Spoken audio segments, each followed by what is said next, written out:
আমি আবারও on camera বলছি, ভাঙড়ের মানুষ যেটা চাইবে, লাগবে না, ভাঙড়ের মানুষ যেটা চাইবে সেটাই আমি করব। তাতে কি আমাকে খারাপ ভালো বললো আমি আমার যায় না। দেখুন, আমার একদম সরাসরি বক্তব্য, ভাঙড় থেকে তোলাবাজদেরকে ধ্বংস করা হয়েছে গণতান্ত্রিক প্রক্রিয়ায়। নতুন করে তোলাবাজের জন্ম ভাঙড়ে হতে আমি দেব না। আমার একটা অবস্থান ক্লিয়ার। প্রশাসনের যদি অভিযোগ হয়ে থাকে, প্রশাসন অভিযোগের সত্যতা যাচাই করে দেখবে। যদি যাদের নামে অভিযোগ করেছে যদি তারা দায়ী হয়, শাস্তি ভোগ করবে। কিন্তু কিন্তু কিন্তু কিন্তু অনেক ক্ষেত্রে বদনাম করার জন্য মিথ্যা অভিযোগ দায়ের করা হয়। সুতরাং প্রশাসনের কাজ হবে অভিযোগের সত্যতা যাচাই করে অ্যাকশন নেওয়া। সেই গর্জন, সেই আওয়াজটা দেখা যাচ্ছে না। আমার 18তম বিধানসভায় প্রথম অধিবেশনে টোটাল 4200 মিনিট বক্তব্য হয়েছে। সেই 4200 মিনিটের মধ্যে আপনাদের বিধায়ক আমি নওশাদ সিদ্দিকী, ভাঙড়ের বিধায়ক, 133 মিনিট বলেছি। 4200 কে যদি 294 ভাগ করা হয়, 14 মিনিটের একটু বেশি হচ্ছে হিসাব গড়ে। আমি সেখানে বলেছি আপনার 133 মিনিট প্লাস।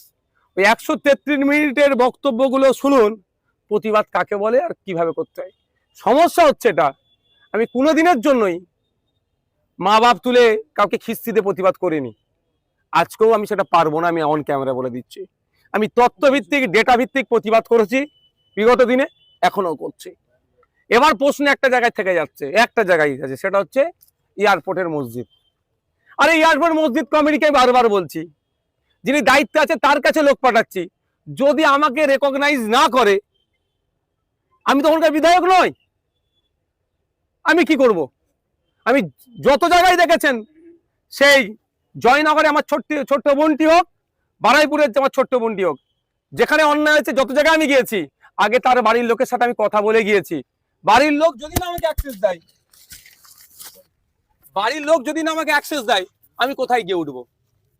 তো এই বিষয়টা তো আমি বারবার বলছি, তাদেরকে যোগাযোগ করছি। যদি আমাকে তারা বা কি চক্র চলছে সবই তো বুঝতে পারছে, আর বলার আমার প্রয়োজন নেই। যদি না আমাকে উপযুক্ত পেপারস প্রোভাইড করে, আমি কি করব? আর আমি এতটুকু বলে রাখছি, অন্যায়ের কাছে আমি মাথা নত করব না। কে সামনে আছে, পিছনে আছে, কি আছে, পাত্তা দিই না। বিধানসভার মধ্যে দাঁড়িয়ে এই পঞ্চায়েতের অ্যামেন্ডমেন্ট নিয়ে আসে, সেকেন্ড অ্যামেন্ডমেন্ট নিয়ে এসে প্রধানদের ক্ষমতা কেড়ে নিতে চাইছে, এর বিরুদ্ধে নওশাদ সিদ্দিকী গলাবাজি করেছে বিধান ফ্লোরের মধ্যে দাঁড়িয়ে। সেই রেকর্ড আপনারা লাইভ হচ্ছে, আপনারা দেখেছেন। ধর্মীয় পর্যটনকে কেন্দ্র করে বিজেপি একটা নির্দিষ্ট ধর্ম ছাড়া অন্য শিখ, খ্রিস্টান, জৈন, আদিবাসী, মুসলিম যারা যেগুলো আছে তাদের ধর্মস্থানকে বাদ রেখেছে। তার প্রতিবাদ এই নওশাদ সিদ্দিকী ফ্লোরে দাঁড়িয়ে করেছে। 200 ইউনিট বিদ্যুৎ দেওয়ার গল্প শুনিয়েছিল, দিতে পারেনি বিজেপি। কেন দিতে পারেনি, এর জবাবদিহিটা বিধানসভার মধ্যে দাঁড়িয়ে নওশাদ সিদ্দিকী করেছে। হয়তো অনেকের কাছে নওশাদ সিদ্দিকী কথার সাথে চারটে খারাপ ভাষা বলেনি, হয়তো নাও মনে হচ্ছে তাকে খারাপ লাগছে, কিন্তু আমি কোনো দিনের জন্য খারাপ ভাষায় ব্যবহার করিনি, আগামী দিনেও করবো না। তবে অন্যায় হবে, অন্যায়ের বিরুদ্ধে বলে যাব।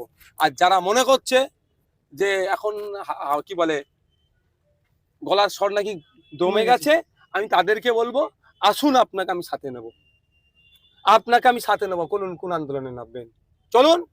গাঁটের টাকা খরচ করব, গুন্ডা দমন বিলের বিরুদ্ধে আপনাকে মামলা করতে হবে, দেখবো সে আছে কিনা। কি আমি টাকা দেবো খরচ? ও গাছে উঠবে না, রাঙা পাখি নেবেন? সব নওশাদকে করতে হবে, আমি কোর্টের খরচ দেবো। আসুন,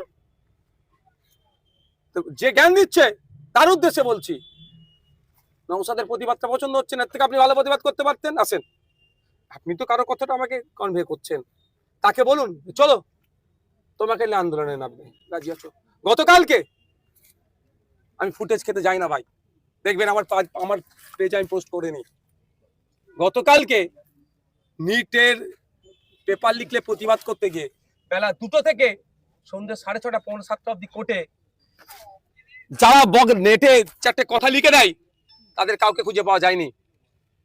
জিজ্ঞাসা করবেন যাদেরকে অ্যারেস্ট করেছিল, নওশাদ সিদ্দিকীর অবদান কতটা আছে না নাই। বিগত দিনে যেমন ছিলাম এখনো আছে, আগামী দিনে থাকবো। এতটুকু শুধু বলে রাখি, আমার রুজি আর আমার মৃত্যু না শুভেন্দু অধিকারীর হাতে আছে না মমতা ব্যানার্জির হাতে ছিল, আল্লাহ সৃষ্টিকর্তার হাতে আছে। আমি কাউকে পরোয়া করি না, হ্যাঁ সম্মান দিই আমি। মুখ্যমন্ত্রীকে যখন, তৎকালীন মুখ্যমন্ত্রী মমতা ব্যানার্জিকে যখন বাংলাদেশের একটা বক্তা বলেছিল, একটা খারাপ শব্দ ব্যবহার করেছিল না, হ্যাঁ, তখন নওশাদ সিদ্দিকী কথা বলেছিল, তখন তাহলে বলতে পারতেন আপনারা যে তৃণমূল হয়ে গেল নাকি? অন্যায় করেছে, প্রতিবাদ করেছে। কলকাতাতে তৃণমূল পরিচালিত বিভিন্ন গ্রাম পঞ্চায়েত অনুষ্ঠান আছে, এবারে ভাঙড়ি পঞ্চায়েত সমিতির বিরুদ্ধে সভাপতির বিরুদ্ধে অনুষ্ঠান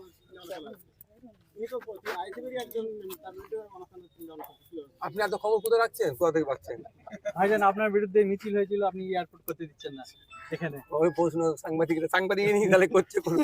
এই প্রশ্নটা আছে, এয়ারপোর্ট যেটা বলছে কোশ্চেনটা আছে আপনার বিরুদ্ধে এখানে একেবারে এয়ারপোর্টের যে দাবি রেখেছেন নওশাদ সিদ্দিকী, যে আমাদের এখানে এয়ারপোর্ট হবে সেটাকে বানচাল করেছে, আমাদের মানুষ যারা কাজ পেত উন্নতি থেকে পিছিয়ে দিল, ভাঙড়কে আরো আরো আরো 100 বছর হ্যাঁ, পিছিয়ে দিল। যারা বলেছে আমি তাদেরকে সম্মান জানিয়ে বলবো, তারা যেখানে বসবাস করে সেটা ম্যাক্সিমামটা ওয়েটল্যান্ড লাগোয়া। ওয়েটল্যান্ডকে বুঝিয়ে আন্তর্জাতিক স্তরে দেশের নামকে বদনাম করছে। 1971 সালে ইরানের রামসারে গিয়ে ভারত সরকার প্রমিস করে এসেছিল যে রামসার সাইটের অন্তর্ভুক্ত যে জলাভূমিগুলো আছে একটা ইট পর্যন্ত গাঁদবো না, যেখানে অঙ্গীকারবদ্ধ করে এসেছিল, কিন্তু এখন সেখানে গেঁথে নিচ্ছে। কথা বলছি না কেন? আটকাচ্ছে না কেন? আপনি বলেছেন স্পিকারের আটকাচ্ছে না কেন? তারা আটকাচ্ছে না কেন? এক নম্বর কথা, অবৈধ যে সমস্ত নির্মাণ হচ্ছে সেগুলো বন্ধ করতে পারছে না, পরিবেশকে দূষণ করছে।